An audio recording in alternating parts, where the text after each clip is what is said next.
Olá, pessoal! No episódio de hoje aqui do podcast do grupo Pact Insights, a gente tem o prazer de receber a Celeida para um papo super especial de negociação, tecnologia. Hoje eu tô aqui com a Paty, minha parceira de comunidades, e a Celeida, ela mescla bastante o perfil do direito com a tecnologia, é escritora, é palestrante. Celeida, seja bem-vinda, se apresenta aqui para os nossos ouvintes e vamos começar o nosso bate-papo. Perfeito. Bom, primeiro, super obrigada pelo convite. Um prazer, uma alegria estar com vocês aqui. Todos os temas que eu gosto muito.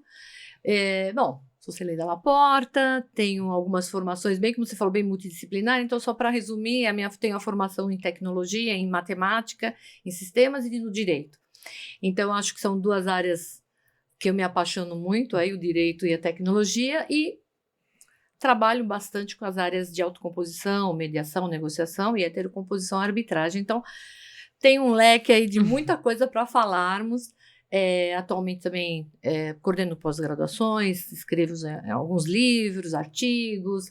E estamos aqui para discutirmos aí, construirmos um conhecimento juntas. Uhum. Vamos lá, né? O papo vai ser bom, né, Paty? Maravilha. Sim, não, e principalmente porque a gente vê crescendo tanto esse papel crucial das negociações, tanto, né, para o escritório de advocacia, quanto para os departamentos jurídicos, como um pilar fundamental para o direito, né? Não por acaso, um relatório do CNJ lançado esse ano mostrou que de 2 anos para cá saltou de 18% para 22% o índice de conciliação.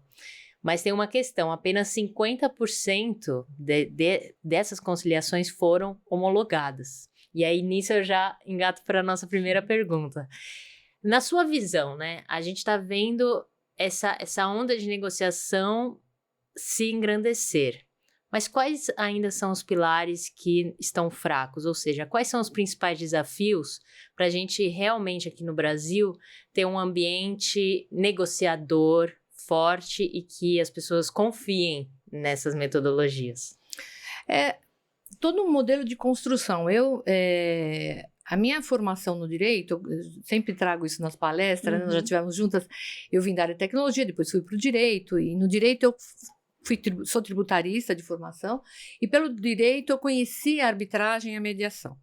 Então, eu sempre consigo fazer um recorte um pouco diferenciado, porque eu não sou advogada de raiz, né? Prima facie. Então, eu tive uma outra formação e depois veio o direito. Então, aquela formação contenciosa, pelo contencioso, já é uma coisa que já não fazia sentido para mim desde a faculdade.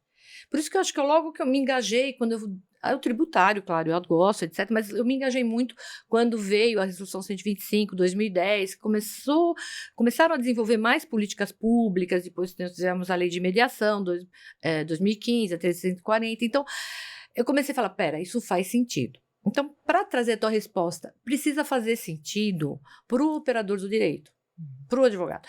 Então, começa dessa formação, porque ele é o primeiro juiz da causa. Né? A sociedade ainda desconhece muito os métodos, não sabe muito bem o que é mediação.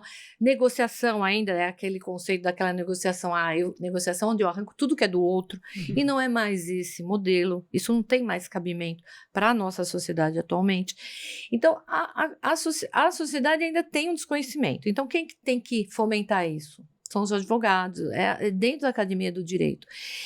E nós somos formados para o litígio.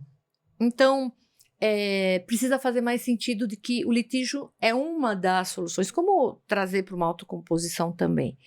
Então, para nós escalarmos, vamos pensar assim, os modelos autocompositivos, seja a negociação, seja a mediação, seja uma conciliação, que a gente já vê isso no mundo inteiro, eu brinco muito, eu falo, gente, lá fora o pessoal já virou essa página. Assim. Você não precisa convencer que é uma autocomposição, que multiportas, que você pode trabalhar primeiro uma negociação. Para eles já entenderam. Para nós ainda está uma construção, né? É uma construção que vem baseada em políticas públicas, em modelo de sociedade e na academia. Então, onde eu acho que melhora essa virada de chave? Na academia. Então, por exemplo, os cursos de direito, até então, não tinham as matérias de negociação, mediação, conciliação, nem arbitragem, né? E aí, a partir de uma alteração do MEC, 2022, se eu não me engano, entrou em vigência, os cursos agora têm a cadeira, né? Tem a matéria. Então, isso vai ajudar, porque vai está se formando agora novos profissionais que já começam a mudar o mindset. Vocês convivem já com modelos, né, de tratamento do jurídico com outro olhar. Sim. Né? Quando a gente fala em controladoria jurídica, quando a gente fala tem tantas coisas novas, né, mais aperfeiçoadas, que estão vindo para trazer um olhar diferente para o direito. Não só de meio, mas de resultado. Então, tudo isso eu acho que são encaixes, né, que vão ter para culminar e trazer uma melhoria da aplicabilidade, especialmente de práticas de negociação, boas práticas de conciliação e de mediação. É muito esse letramento, seja na área de legal ops, dados, tecnologia, solução, a gente precisa fazer com que principalmente as novas gerações fomentem isso no mercado e que o mercado entenda essa necessidade. Então a gente vê, pegando os nossos pilares aqui do grupo, Pact Insights, que ainda tem muito essa questão de você chegar nesses lugares, disseminar essa palavra mesmo e o convencimento de que, olha, isso é legal, isso é bacana. Quantas vezes a gente vê também, né, Paty? Mesmo em eventos, em conversa, não, aqui tem-se uma cultura de que a gente não faz acordo, a gente não negocia, porque tem um entendimento de que se negociar vai aumentar o litígio. E, na verdade, a gente tem que pensar de maneira inversa, porque em muitas áreas o litígio contencioso, ele é inquestionável, vai acontecer. Só que aí vem essa resolução de uma maneira mais amigável e conciliatória da gente tentar chegar no resultado em comum, né? Então, ainda tem algumas barreiras aí, alguns impasses, e até para a gente fazer esse letramento de maneira, assim, objetiva. Como que você diferenciaria para o pessoal que está ouvindo a gente, que talvez esteja agora se conectando com esses temas, o que é a conciliação, o que é a mediação, o que é a arbitragem, e que no fundo está tudo no mesmo objetivo de chegar no resultado, né? Mas quais são os principais pontos aí de cada metodologia? Primeiro, vamos fazer então uma separação, né? O que eu estou falando aqui, métodos autocompositivos, seriam os métodos, os mecanismos, como queiram, em que permitem que as partes envolvidas num conflito resolvam, né, pela autonomia da vontade delas, resolvam o seu problema.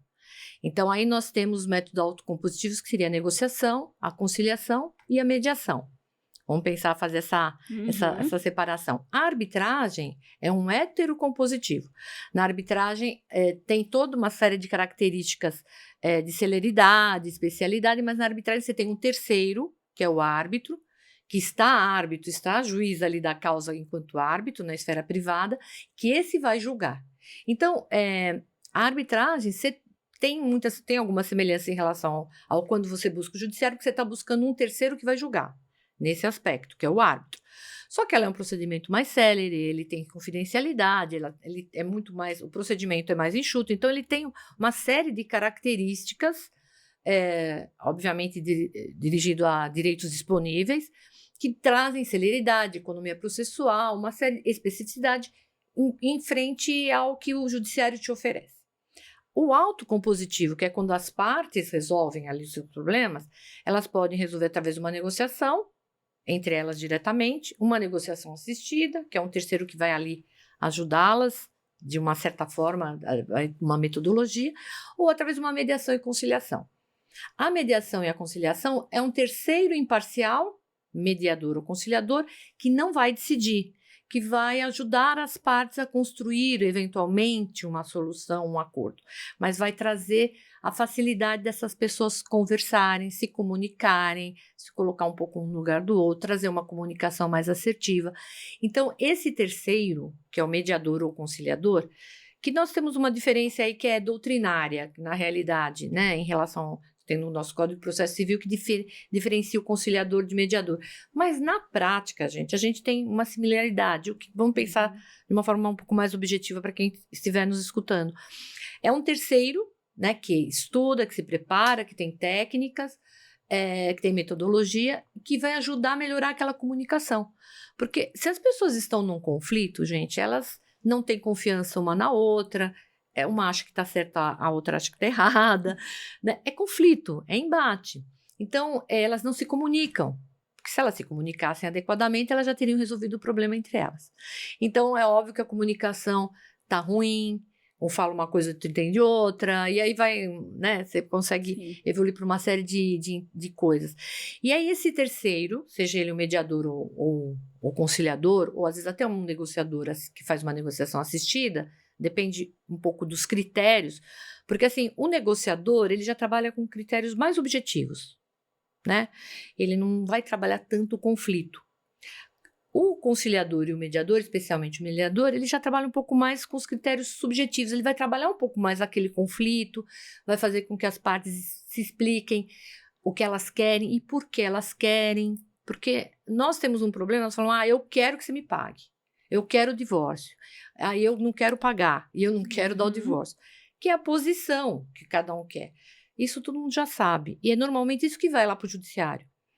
O grande pulo do gato é entender o porquê e o para que essas partes querem isso. Por que você quer tal coisa? Ou para que você quer? Então, e aí você vem com técnicas, uma série de coisas, que é descobrir o tal dos interesses, onde você facilita essa comunicação e as partes começam a se escutar melhor, porque o mediador vai parafrasear, vai recontextualizar, vai trazer um monte de técnicas aí, e aí conseguem eventualmente, se elas assim acharem interessante, porque elas não são obrigadas, né, a construir um acordo onde fique bom para ambas as partes.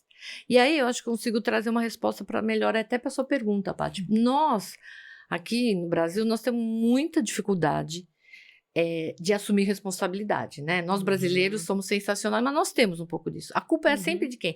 É do professor, é do médico, é do advogado, não é? É mais fácil Sempre terceirizar. tem um terceiro, a gente terceiriza.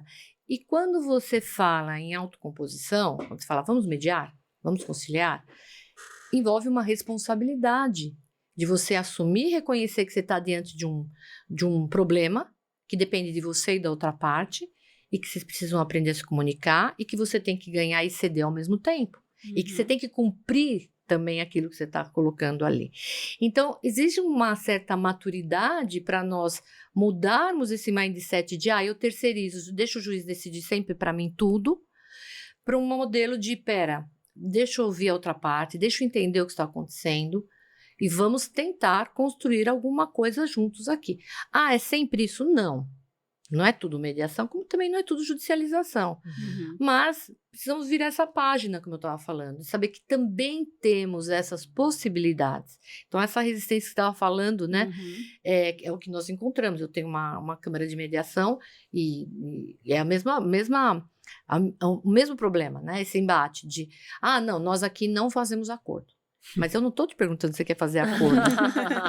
Eu estou querendo falar se você quer ter uma gestão mais adequada dos conflitos. Como é que você quer tratar esse contencioso? Como é que você quer a liquidez do teu contencioso? Como que você quer ser visto? Como você... Perfeito. Reputação. Mercado. E como você disse, né? Conflito é um problema de comunicação, muitas vezes. E por isso que pedem para um terceiro resolver por mim, porque eu já não quero mais me comunicar, né? E nisso, você falou bastante sobre algo sobre multidisciplinaridade, né? Porque para você entender o subjetivo, não adianta a gente decorar algumas linhas ali de um livro, mas sim olhar um olho no olho, né? Entender e sentir o que está acontecendo ali. Tanto que algumas pesquisas já dizem, né, que essa multidisciplinaridade consegue diminuir em 40% o tempo médio da negociação. Se o negociador tem essas outras soft skills, digamos assim, né? E aí você até comentou sobre essas técnicas. E aqui, com certeza, tem gente escutando, nos escutando aqui que tá querendo entrar nessa, virar mediador, virar conciliador. Qual técnica hoje em dia, considerando essa multidisciplinaridade, que você considera crucial nos dias de hoje, que você tem visto que está faltando, mas que é o pulo do gato, digamos assim? Porque com certeza tem momentos de impasse. Totais. O ponto e a vírgula aí é buscar autoconhecimento. Eu, na minha formação, eu tenho buscado, ao longo, especialmente esses últimos 15 anos, cada vez mais essa multidisciplinaridade. E ainda mais, eu vim de uma área de raiz exata, né? Que advogado Sim. tem problema depois com números, né? Depois advogados aí que não querem saber de números. Mas está mudando, né? Tá mudando, ainda bem. Hoje, olhar um relatório, entender, interpretar, tá lá no soft skills, né? Fundamental. É fundamental. Então, eu acho que, assim, esse autoconhecimento não é uma prerrogativa só do mediador, do conciliador, do advogado, gente. Eu acho que para qualquer profissional que queira se manter em mercado, ele precisa investir no seu autoconhecimento, que envolve em você se conhecer um pouco melhor, você ter autocontrole, e aí você vai desenvolver competências e habilidades para conviver, ser empático, sabe, aquela coisa de se colocar no lugar do outro. Tem uma série de que hoje nós podemos falar que são práticas e técnicas na mediação e na negociação. Mas isso é um pré-requisito para qualquer profissional se dar bem. Eu ministro vários cursos, né? E assim, muitas vezes profissionais que não necessariamente vão passar a atuar na mediação, na conciliação. Que hoje, para você ser mediador ou conciliador, ele é multidisciplinar, exatamente como você disse. Você não precisa ser tanto judicial quanto extrajudicial, você não precisa ser advogado. Para você ser mediador e conciliador, você tem que fazer formações aí e de qualquer áreas, né? Então, isso é bacana, que já traz essa retaguarda de outros saberes.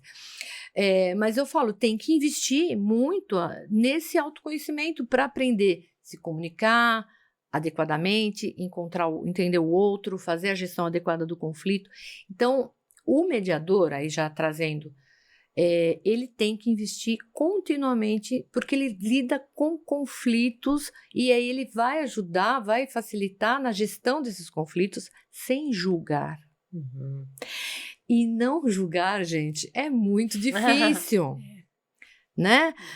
É muito difícil. A primeira coisa que nós fazemos ao vermos alguém, porque corpo, né, nós nos comunicamos mais até pelo não verbal, ou a falarmos, é julgar. E depois do julgar, nós começamos a achar.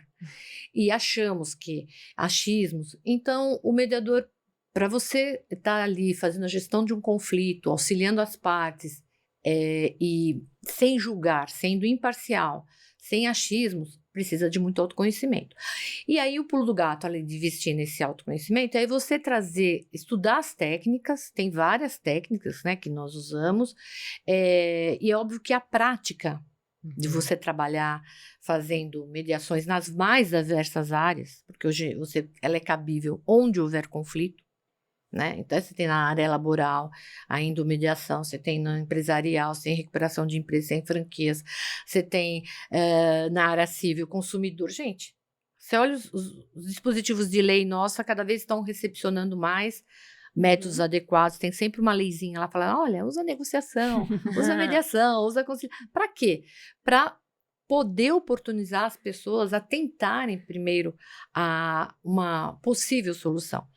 Então, para tudo isso, o mediador, o negociador, o conciliador, ele tem que realmente estar estudando, aprendendo as técnicas, e das técnicas, seriam várias, aí a gente pode fazer um podcast de técnicas aqui. Boa, gostei. Porque aí a gente já temos uma aula. Faremos uma aula, porque eu sou bastante assim didática, mas das técnicas eu vou te falar uma que eu acho que é essencial para a vida, que é você trabalhar dentro de um processo empático. Não é só ser empático, que a gente fala, empático é se colocar no lugar do outro. Uhum. E, aliás, se você olhar hoje as empresas de recursos humanos, quando vai recrutar, eles hoje já colocam lá no soft skills empatia. Não importa a vaga que você está, como é que funciona esse profissional nesse aspecto, né? Mas o processo impacto é muito mais do que você colocar no lugar do outro. É você se colocar no lugar do outro, é você se conectar, ter um tal de um rapport, para depois você realmente conseguir sair do teu mundo para o mundo daquela pessoa e conseguir fazer um tratamento, uma gestão de conflito. E não é uma terapia isso, gente, é técnica. Sim. É isso que é interessante. O pessoal fala, mas não é meditação não, gente, é mediação, tá? Então é técnica, são muitas técnicas mesmo que nós, claro, e a bagagem que você vai adquirindo à medida que você vai, é que nem no direito, né? Você vai fazer a primeira sustentação oral, a segunda a terceira já vai. Então, a prática, obviamente, já te dá te dá essa segurança, você vai tendo feelings, etc., vai trazendo melhor. Mas as técnicas, elas têm que ser bem pontuais, tem que ser um modelo bem procedimental, eu sou muito procedimental para trazer segurança jurídica, e aí funciona, gente, é meio mágico, mas acaba funcionando, por incrível que possa parecer. Maravilhosa. Acho que autoconhecimento é um tema essencial. Dá só um podcast que a gente pode falar de filosofia, autoconhecimento e a negociação não só na técnica do processo ali, do pré-processual, mas negociação para a vida mesmo, igual você trouxe, né? Na atuação mesmo do mercado, soft skills, a gente precisa saber se comunicar no mercado corporativo e tudo passa também da negociação, desde você negociar uma posição ali de uma vaga, até você negociar internamente com as suas lideranças, com o seu time, com os seus parceiros. E é muito esse jogo de cintura, muitas vezes, dar um jeitinho, abrir mão de algum interesse para acolher o outro e fazendo essa complementariedade. E aí você trouxe essa questão da segurança jurídica. Advogado sempre está conectado com isso. O quanto que a gente consegue equilibrar, assim, esses interesses pessoais das partes e essa segurança jurídica na hora de amarrar ali os termos num acordo, num documento, porque o advogado gosta e precisa ter o papel ali. Precisa estar tudo certinho, tudo documentado. Como que a gente equilibra aí na hora de fazer essa negociação, essa mediação? O objetivo principal que vai ser dar essa segurança aí para os envolvidos. Eu falo muito assim, né, gente? O que é segurança jurídica, né? Ainda mais no ambiente que nós vivemos. Uhum. Eu penso, né? Eu não acho, porque quem acha é porque tá perdido, né? Tá perdido. Eu penso, já me achei, melhor. já me achei. Sempre de falar, Me né? achei, agora eu tô pensando. Então, já me achei, já tô pensando, gente. Eu penso que como você está trabalhando num modelo em que, se as partes estão conscientes, né, voluntariamente, de estarem ali com a boa-fé e a intenção de resolverem aquele problema. Se elas são preparadas e entendem que aquele modelo não tem ninguém que vai decidir por elas, elas vão construir isso juntas, que é um modelo, o famoso ganha-ganha. Então, tem concessões mútuas. Não é que eu vou ali arrancar tudo do outro e o outro vai arrancar tudo de mim. Porque o meu problema está na sua parte, está em você e o seu problema está em mim. Então, nós estamos casados com o nosso problema. Então, quando você cria esse liame, constrói essa conscientização, o que vai ter? E aí você tem uma mediação com bastante técnica, com responsabilidade, eventualmente, na grande maioria dos casos, acompanhados por advogados, porque a mediação extrajudicial não é obrigatório, e se você tiver uma mediação judicial, obviamente, vem os advogados do processo, mas mesmo na extrajudicial, a depender exatamente de vários modelos de mérito, é muito importante que tenhamos os advogados para não haver conflito de interesse e intervenção de papéis entre mediadores e advogados, e até para trazer um pouco da famosa segurança jurídica no que se fala ao positivismo nosso, né, de ter ali a lei e etc, ou então ter as cláusulas de penalidade e tal. Mas pensa lá no começo, na intenção. Então, se as partes estão ali, elas entendem onde elas estão, elas entendem por que estão ali, estão juntas naquele propósito, aquele acordo, aquele termo que elas vão construir, ele já vem com muita segurança jurídica, porque ele é genuíno. Ele foi construído pelas partes. Então, se a pessoa colocou ali que ela vai pagar em 10 vezes, foi ela que decidiu, porque ela viu a condição de pagar aquilo em 10 vezes. Não foi um juiz que falou, olha, pague assim, entregue, faça e etc. Então, se tudo é construído sem nenhum vício, porque é aquilo que eu falo também, muitas vezes as partes não estão prontas para uma negociação, ou uma mediação, uma conciliação. Então, tem que judicializar. Não tem maturidade ainda, ou mérito, ou instrução probatória, tem outros pontos aí. Mas, então, ok, segue para o judiciário. Deixa lá. Porque, às vezes, depois de judicializar e sofrer muito lá, é que vem para uma autocomposição, né? Mas a segurança jurídica, num primeiro ponto, seria isso. Agora, vamos pensar se ele está sendo romântica. Não, eu estou trazendo o romantismo do procedimento, a essência, né? Pensando na intenção, na boa-fé e etc. Mas nós temos lei, né? A 13.140, a lei de mediação, é uma lei especial, o termo faz um título executivo extrajudicial, gente, título executivo extrajudicial. Papel, viu? Papel, tá? Documento, lei, gente. Né? Depois, quer homologar? Homologa. Vai lá para o judiciário e transforma num título executivo judicial, gente. Você não cumpriu o cumprimento de sentença. Quer homologar na arbitragem? Homologa na arbitragem, que hoje você tem arbitragem expedita, que é célere. Então, se você quiser a tal do papel com a segurança jurídica, que de toda forma ele traz, né, o papel. Mas pensando aquela história que nós queremos, né?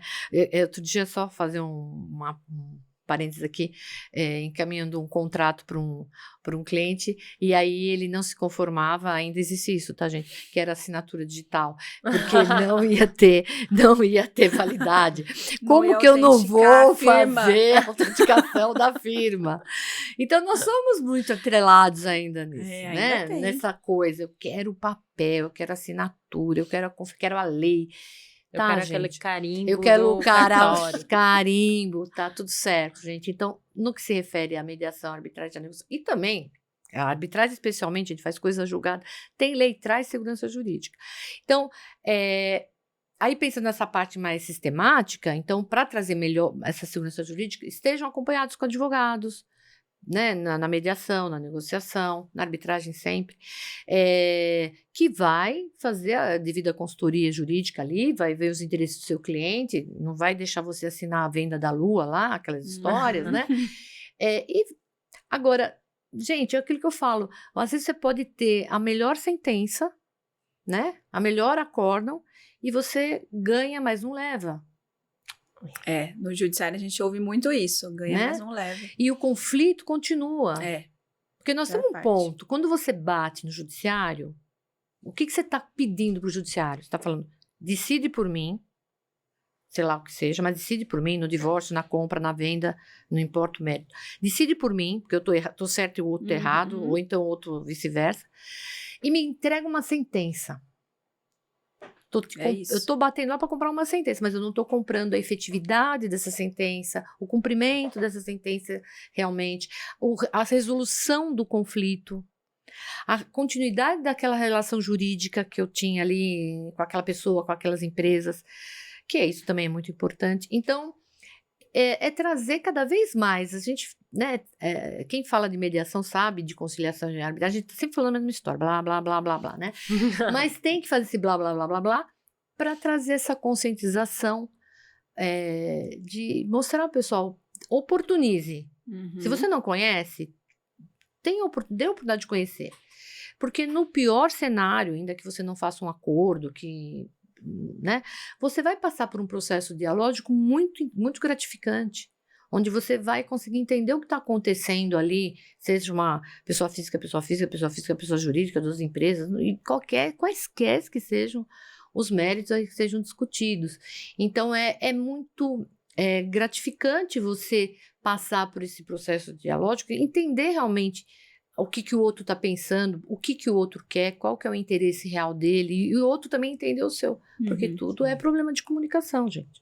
E muito que você consegue, né, o mediador, ali o conciliador, consegue ver do problema daquela comunicação, as empresas, enfim, a parte lá interessada, pode usar aquilo como uma prevenção de disputa, né? Como um guia, um norte. Ok, o que tá causando ruído aqui? O que eu tô fazendo que tá causando tanto ruído? E o que eu posso melhorar, né? Isso entra muito na linha de legal design, né? Então, utilizar todas as pontas, tanto de linguagem quanto de resolução de disputa, prevenção de disputa, para que a gente consiga ter um ambiente de negócios mais fluido, né? E que não necessariamente não vai existir conflitos. Conflitos vão existir, mas como que a gente vai resolver, né? Eu gostei muito daquilo que você disse, de que, ok, nem todo mundo tá maduro o suficiente para fazer essa conversa de uma outra forma, que senão dói, litigiosa. Né? Que dói, você faz parte de um problema. Ninguém quer ser nem autor e nem réu. Quem quer dormir e acordar com o processo? Não quer, né? Desgasta bastante. É um desgaste, é uma dor forte que você tem ali, né, em todos os sentidos. Então, Claro, a primeira reação que a gente tem é assim, isso não é comigo, então deixa eu terceirizar para alguém resolver. Exatamente. Ai, meu Deus, me chamaram para falar aqui, né? E aí você até comentou, né, que se paga por uma sentença, e é realmente isso que existe. E uma das questões muito em voga, assim, sobre as negociações do pessoal que está deixando de ser tão reticente, sobre o cumprimento, né? Porque a execução desses acordos, como eles vão ser feitos, se eles vão ser feitos, o que você considera crucial para garantir que aquilo que foi definido ali, tudo bem que na arbitragem vai ter que ser executado, mas isso em outros métodos. Como garantir que isso vai ser realmente executável e isso, o que foi discutido, vai gerar um resultado? Que o acordo seja cumprido, vamos pensar assim, e que a dor tenha sido curada, né? Exato. Que tenha sido feita uma efetiva gestão de conflito ali. Independentemente do conflito, né? Que a gente tem P, M, G e extra G, né? Tem todos os tamanhos. Temos todos os tamanhos de conflitos, e temos que respeitar todos eles, né? A efetividade, acho que eu volto a falar, se você tem as partes preparadas e com a real intenção, porque você tem a principiologia que nós chamamos, né? Autonomia da vontade, a voluntariedade. A autonomia da vontade é o querer estar ali. Então, se aquelas pessoas ou aquelas empresas, sei lá, que estão representadas ali, naquele caso específico, estão ali, sabem o que estão, para que estão, entendem daquilo ali, estão preparadas, é óbvio que o resultado, e óbvio, tem muita tecnicidade com o mediador, o conciliador, ou uma negociação assistida ali, né, um trabalho sério, né? Eu falo para os meus alunos, sempre repito, se eu der aula para você chegar num lugar e falar tem acordo, não tem acordo, não me conhece. Porque essa é a última coisa que você vai ter que perguntar se tem acordo ou não tem acordo. Então, aprender a fazer as perguntas, ter as técnicas, saber o modelo procedimental, tudo isso vai trazer um modelo de acordo sem vícios. Se ele não tem vícios, vamos pensar assim, ele vai ser cumprido, ele vai ter efetividade. Aí vai ter a segurança jurídica, você vê os desdobramentos, como vão acontecendo. Então, assim, é óbvio que você não tem como falar assim, garantia, aquela história, garantia sou idiota, né? Você fala assim, não, a garantia que isso é a mesma coisa no direito. O cliente chega para você e fala, eu tenho um processo, eu tô com um problema. Olha, você vai ganhar. Te dou 100% que esse processo é causa ganho. Advogada arrepia de ouvir isso. Sai correndo, gente, né? Sai correndo, porque ainda que nós hoje tenhamos muita tecnologia aí para análises e fazer BIs, aí um monte de coisas para poder analisar a efetividade, o ganho, a perda com jurimetria, uma série de coisas de um processo, mesmo assim você está dependendo de um modelo judicial que nós sabemos, com vários recursos, instâncias, cabeças, pensantes, né? Jurisprudências, o bolo tem muitos ingredientes. Então, acho que vale muito a pena trazer pessoas que querem ter essa parte, né? As pessoas entenderem que elas estão ali, quererem estar ali para construir uma coisa que tenha efetividade. Agora, a garantia de que aquilo realmente vai ser cumprido, que ele tem segurança jurídica, eu acho que essa composição de ter um bom mediador ali, das partes serem preparadas, de ter o acompanhamento de advogados, que também é importante para trazer a tal não só da segurança jurídica, mas o apoio mesmo que quando você precisa, o advogado é o primeiro juiz da causa. Então, são todos esses ingredientes que têm que estar conectados. E eu acho que chega nessa coisa que nós precisamos melhorar o modelo como nos comunicamos. Você trouxe aí, você estava falando da justiça em números, né? Eu acompanho todo ano justiça em números, e a gente, quando sai lá do Conselho Nacional de Justiça, a gente tem um relatório anual, né, que traz aí o mapa do nosso judiciário. Aí você fala, esse ano vai melhorar. Aí melhora aqui, pior ali, melhora aqui. Aí estoque, 80 milhões, 70 milhões. Quando a gente fala isso lá fora, o pessoal fala, não acredito. Sim. Gente, nós temos países que, além da mediação, ou algum método assim, ser obrigatório pelo sistema multiportas ou por um modelo jurídico deles, que você judicializar é vergonhoso. Mas você está obstando o acesso à justiça? Não é isso.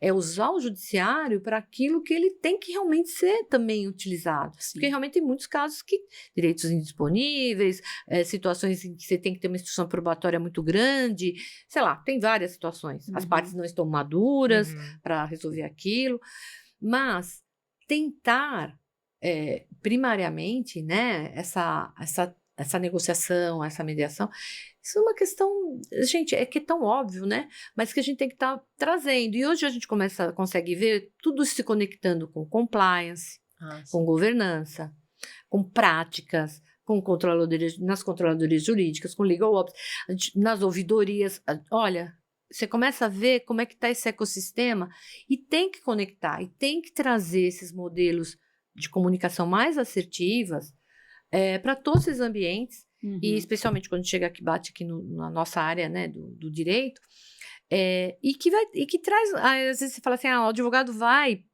tem essa coisa, né, eu vou deixar de advogar, eu vou deixar de fazer contencioso, vou perder não, é mais uma face, é mais uma oportunidade de trabalho, porque a gente precisa também, enquanto numa mediação especialmente, é muito importante ter ali as partes também acompanhadas com seus advogados. Cada um, porque o mediador ele não vai olhar o mérito. Ele não está ali para fazer isso. Ele não, ainda que ele seja um mediador que seja advogado, ele está como mediador e não como advogado.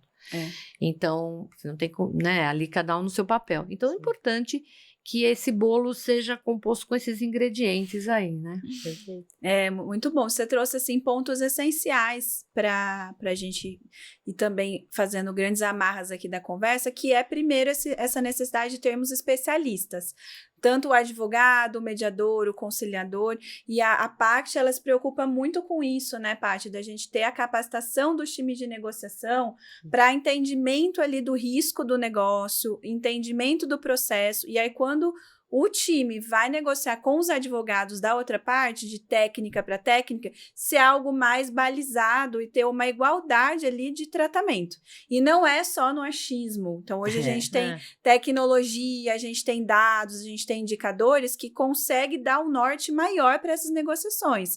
Que aí entra também muito apoio tecnológico na parte da Legal Insights, de quando a gente consegue mitigar esse risco e aí pensar nessa prevenção de disputa primeiro, porque aí os nossos clientes também conseguem entender quais são os gargalos, as volumetrias, onde que eles precisam trabalhar até antes de virar um contencioso, mas já que virou um contencioso, como é que a gente vai resolver? É sempre pensando nos degraus. E aí o pessoal da advocacia, que é muito da lead, do contencioso, também se conectar com isso, né? Se chegou ali nessa vertente, então como que a gente vai resolver? Como que a gente vai equilibrar esses interesses e aí com técnica, com comunicação, com conversa, chegar num denominador comum mais próximo ali do que as partes vão querer, porque a gente precisa abrir mão, como tudo na vida, ceder um pouquinho ali, o outro complementa lá, e aí a gente faz boas negociações e boas trocas. E aí que bom que hoje a gente tem a tecnologia, você já trouxe aí algumas formas de a gente aplicá-la, com BI, jurimetria, saneamento de base. Então, como que você vê hoje, na sua experiência também, trabalhando com negociação, essa mescla da tecnologia com a negociação? Porque, no fundo, a gente está sempre falando sobre a humanização. Quem está do outro lado é um humano, é uma pessoa, quem está negociando também mas a tecnologia ela vem como uma aliada. E como que a gente equilibra isso? Porque a tecnologia, gente, traz o creme de la creme, né? Nesse bolo aí, ela traz o recheio do bolo ali, a cereja do bolo. Ela traz informação. Então, ela traz informação com acurácia. Então, se você tem lá um processo que você já consegue identificar o risco desse processo, viabilidade de ganho. Bom, hoje a tecnologia ela vai, né? Quando você consegue hoje, trazendo com as tecnologias emergentes, então, que nós temos uma série de informações, não são achismos.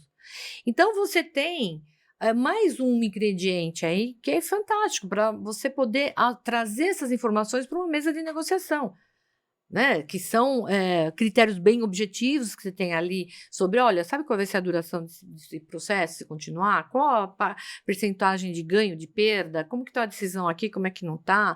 Né? Tem uma série de características que você pode observar. Então, a tecnologia, ela traz a informação, ela traz a acurácia, ela traz agilidade na tomada de decisão, ela te ajuda a ter uma tomada de decisão mais assertiva. E hoje, tanto os escritórios quanto os departamentos jurídicos, né, trabalham sobre a melhor decisão. Então, você tem poder para escolher a melhor decisão, sim. Você tem ferramentas, você tem tecnologia, você pode ter equipes e times aí muito bem preparados para isso. Então, a gente tem, como eu volto a falar, nós temos a faca e o queijo aí, né? Sim. Nós temos todos os ingredientes. Precisa entender esses ingredientes, ter responsabilidade para usar tudo isso, acreditar nisso, ter boas equipes, boas formações, ter boas empresas que trabalhem com isso, que o resultado é muito positivo. É óbvio que a gente tem sempre nós vamos trabalhar sempre com essa coisa dessa resistência, né? Não, deixa lá, eu tô com 3.000 processos, a minha empresa tem 3.000, meu passivo trabalhista são 3.000 processos, então tua empresa está com muito problema. Não dá para ignorar os Sabe? números. Não tem como ignorar os números. Tem algo acontecendo aí. E esse é o fantástico também hoje, que acho que quando a gente trabalha aí com várias tecnologias, de você fazer essa análise quando você pega o processo, você consegue fazer um dump, né? Você consegue fazer uma fotografia, especialmente para as empresas, quando você olha um passivo trabalhista, tributário, civil, consumirista, você consegue entender exatamente o que está acontecendo ali naquela empresa. Então, você pega um passivo em relação de consumo, a empresa lá, que é uma empresa X, se ela fizer uma boa análise sobre aqueles processos, ela consegue identificar até melhoria de produto, melhoria de processos, melhoria de gestão interna. Nós estamos indo além de falar só de contencioso e judiciário, gente.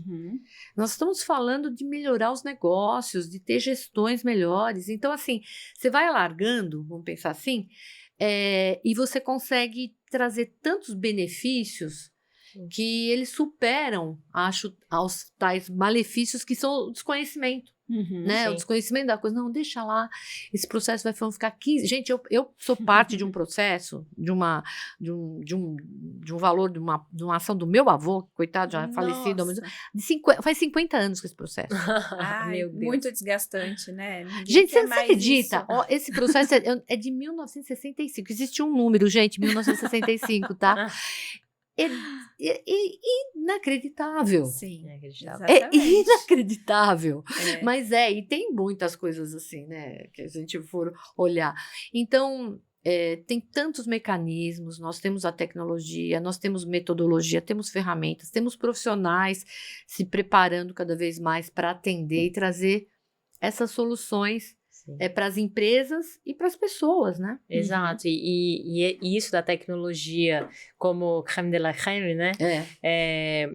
Também faz a gente começar a pensar como a tecnologia está também entrando na mesa de negociação em si. E a gente gostaria de saber a sua opinião. Frente a tudo isso, né, com essa digitalização também das negociações e dos acordos, como que você vê daqui para frente? Você acha que a negociação não tem como ela ser 100% digital, que ela precisa ser híbrida? Como que você entende isso? Porque como a gente disse no começo aqui, né, a empatia é muito importante. Imagino que um olho no olho vai ser diferente de uma comunicação digital. Por exemplo, na Pact a gente faz de A a Z exatamente por isso hoje, né? Que tem alguns advogados que preferem assim, outros assado.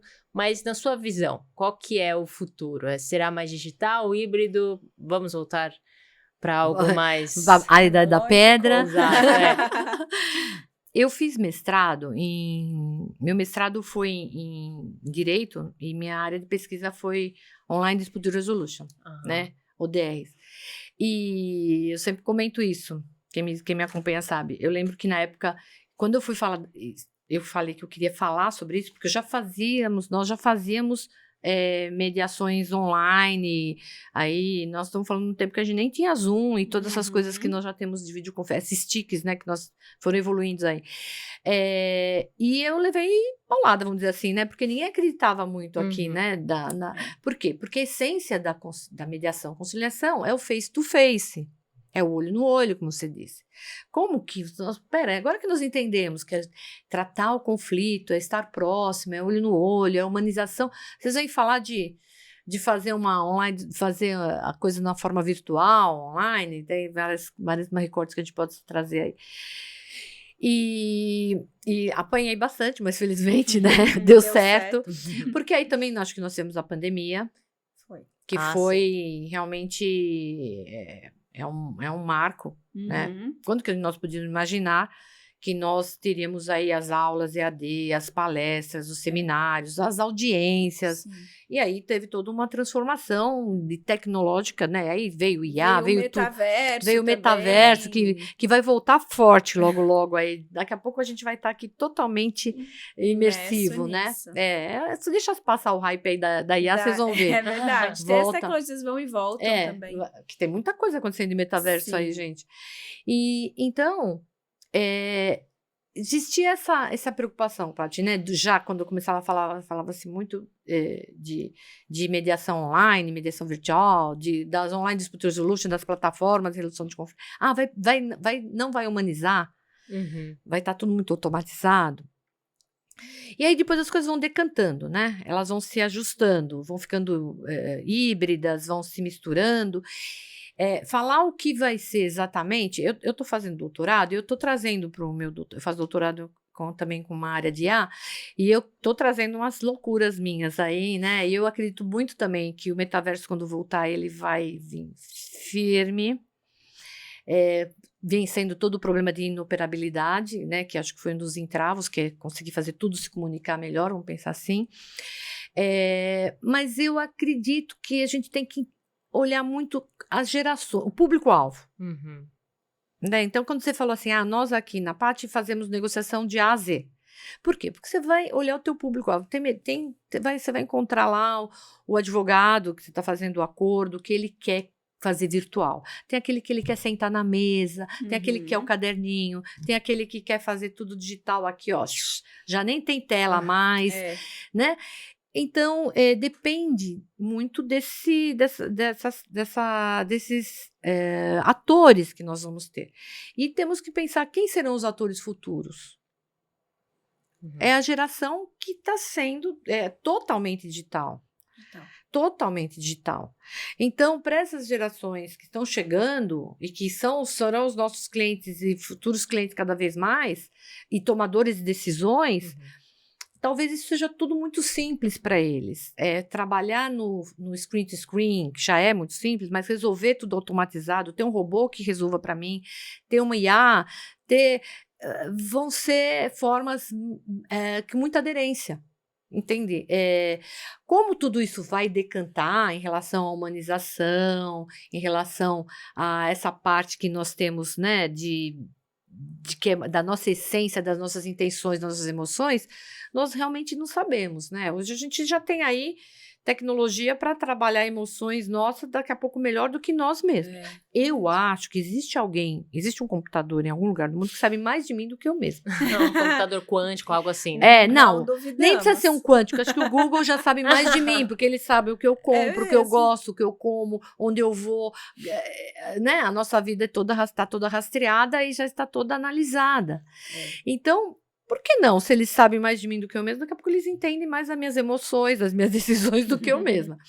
Então, eu acho que para o futuro, Paty, assim, eu acredito muito mais nesse modelo híbrido, porque eu venho de uma formação analógica, e depois para digital.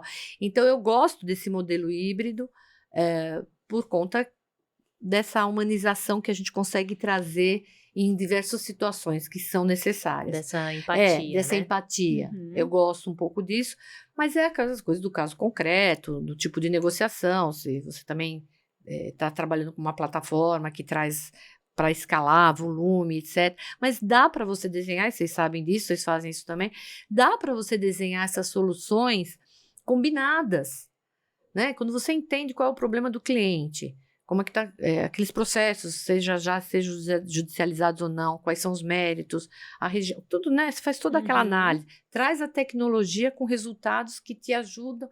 Você desenha uma esteira de solução, de gestão de conflitos, muito adequada, com pessoas, com IA, com bot, com isso, com aquilo, né? Você consegue. E o resultado fica excelente.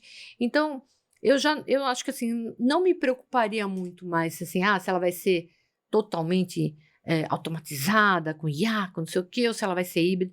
Ela vai decantar, ela vai ser de acordo com esse público que vai ser o consumidor, né? Os nossos futuros consumidores, essas gerações aí que estão chegando e que vão ser consumidores de todas as prestações de serviços que são oferecidas.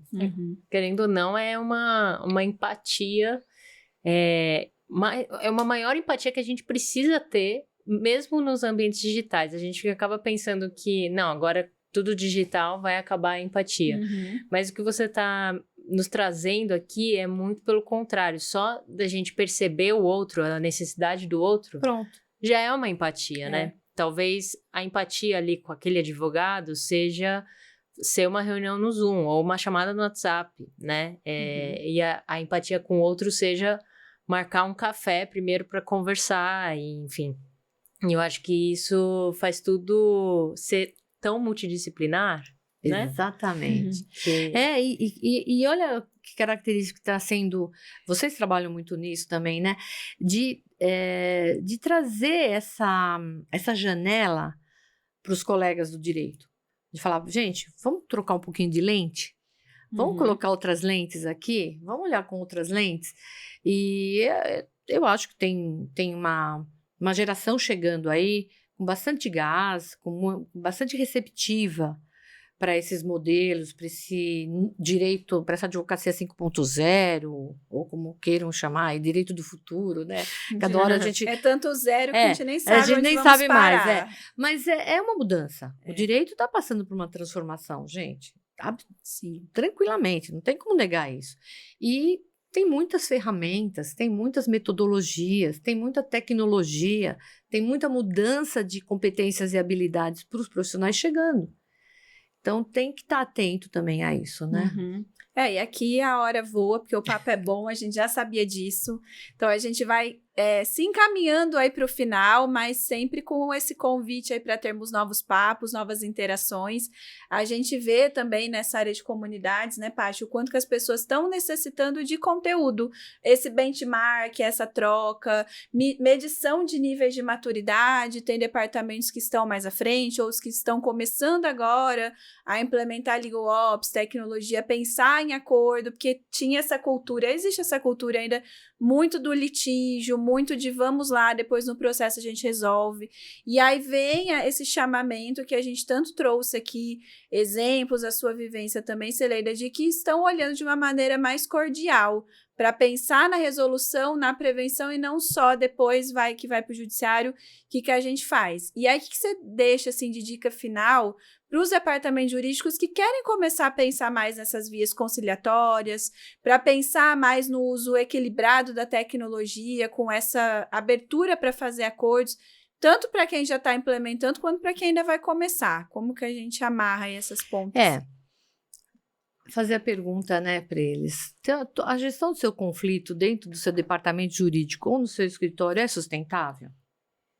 Faz o recado, faz o recorte. O que é sustentabilidade aí? Né? Você fideliza com seus clientes, seja o seu cliente interno, no departamento jurídico, ou seja um escritório? Você fideliza? O teu cliente volta? O teu cliente volta quando você perde o processo? O teu cliente volta quando você fica 15 anos para dar uma solução de um processo para ele? Ainda que o ticket médio você esteja 15 anos recebendo para fazer a gestão daquele contencioso, ele termina, ele nunca mais vai voltar. Então, assim, é tão claro, é o que eu falei, é trocar um pouco essa lente, né? Eu acho que é óbvio que eu sou uma apaixonada por essa área, né? Eu gosto muito, duas áreas que para mim, quando juntou aí eu falei os ingredientes do meu bolo, você fala de tecnologia, que me traz informação, que traz resultado, e quando você fala de um método que permite em que as pessoas aprendam a se comunicar, pronto. A gente o match perfeito. É o match perfeito. Então, para nós, né, que entendemos isso, compreendemos, trabalhamos com isso, parece muito simples. Eu também me coloco um pouco na posição dos colegas dentro dos departamentos jurídicos ou também dos escritórios, que, de repente, é aquilo que a gente falou, eles têm aquela formação contencioso. Mas é olhar o que está chegando. E, especialmente, olhar lá fora também. Olhem lá fora, gente. Vejam como é que está funcionando. A gente não precisa ficar explicando para o pessoal dos outros. Não precisa ir longe aqui, América, nossos vizinhos aqui da Argentina, sabe? Você não precisa ir só para a Europa, ou para os Estados Unidos, ou para a Oceania, ou para o Japão. Todos os países estão buscando esses métodos. Muitos países hoje já têm a cláusula obrigatória de mediação como condição de ação, outros, cada um tem seus mecanismos, né?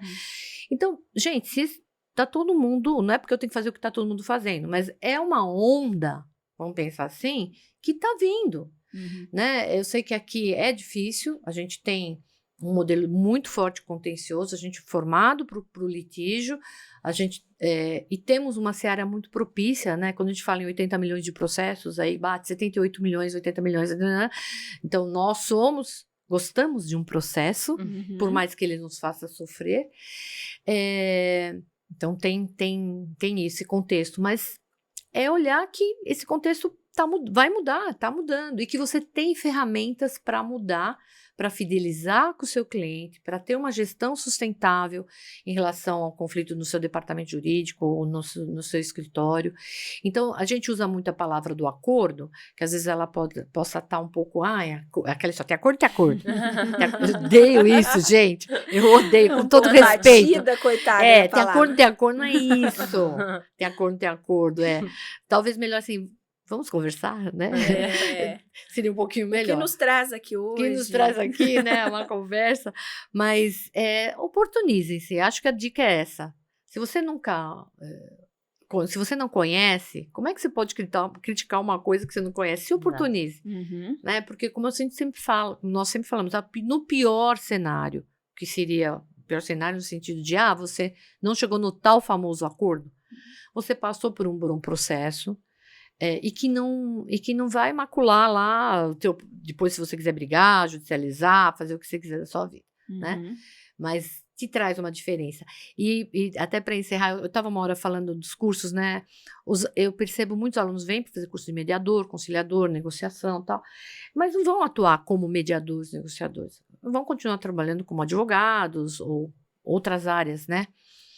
E o quanto os métodos, as técnicas te ajudam na tua profissão, no teu dia a dia, te ajuda numa reunião, te ajuda porque nós vivemos de relações jurídicas, nós somos de relações comunicacionais, então isso tudo te ajuda, te melhora muito na tua atividade e ajuda você a fidelizar com os teus clientes, fidelizar com o teu compromisso profissional. Então, gente, olha, só vejo benefícios, tá? A capacitação. Tem que capacitar, isso é verdade. Mas eu penso que é esse o caminho, que seja ele híbrido ou não, com muita tecnologia, com muita comunicação, mas é um caminho meio sem volta, gente. Ele tá chegando cada vez mais forte. O caminho já tá traçado, é só seguir em frente, né? Sem medo, porque acho que o percurso é bem, bem interessante. Nossa, o papo foi muito enriquecedor, assim, para esse debate tão importante nos dias de hoje, né? Desses 80 milhões de processos. Além disso, a gente vai ajudar o sistema judiciário, né? A respirar um pouquinho.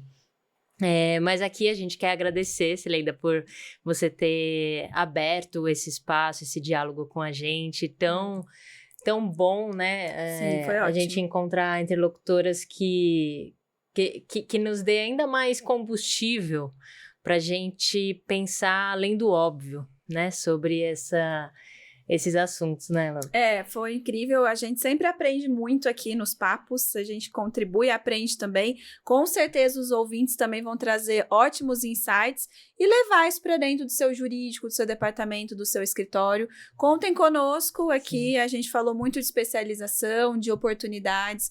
Então, conectem-se com a gente, continuem aqui acompanhando os conteúdos. Obrigada, Paty, da companhia. Obrigada. Cileida, foi maravilhoso. Obrigada, muito sucesso para você na jornada, que a gente se encontre aí em novas oportunidades. E para vocês que nos assistiram, nos ouviram, a gente se encontra aqui também nos próximos episódios. Até lá. Até.